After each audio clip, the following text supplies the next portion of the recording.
әзірлік бара ма? Фестивальға әзірлік бара. Бұлар кімнің костюмы? Мұнысы мына Гүлнар Айтбаеваның костюмы. Бұл Зулейха Көдерін аса спектаклінің костюмдары. Зулейха Барғаш костюмы. Бұнда несе килограмм костюмдар, әйбердар хая?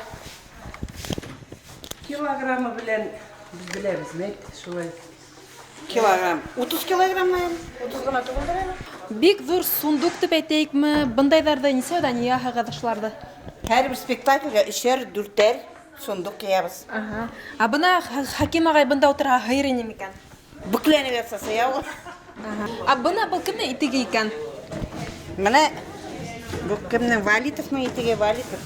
Исімдерін әр бір әйбірдің исімдері жазылған. Міне исімдеріне қора білеміз. Бик шәп әйі, бір хілі яңылшмайындарды. Жоқ, бірімізде яңылшмай. Әр бір сізбен. Бик шәп.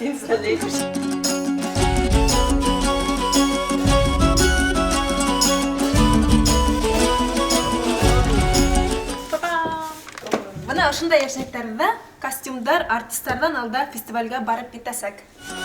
Бұна біздің театрда спектакльдер бик көп бітінді. Мұна әр бір спектакльдің костюмдарын қайда хақлайығыр? Біздің складларымыз бар, бик зур складлар. Неше өлі? 3 складымыз бар. Шында костюмдар сақлана.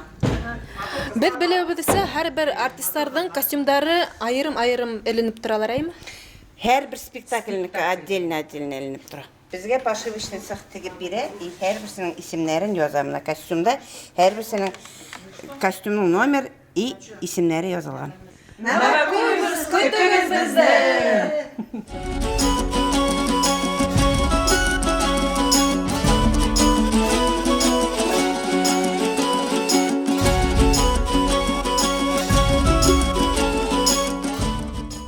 Біздің театрыбыз Ижевскийдан хоң, пандемиядан хоң, бігеректейінде отпускынан хоң, ял еткенден хоң, тәуге Башқұртстандан ситті өді біздің гастроль деп айтқанда мүмкін, фестиваль деп айтқанда мүмкін. Бұдан Зулейха Көдерін аса спектаклі Ресей бойынса өдінің сәфәрі давам еті. Алла берға имен хау барып ойнап, өді біздің сәнғаты бізді Башқұртстандан тышта көргәтірге насип болған Аллаға берға.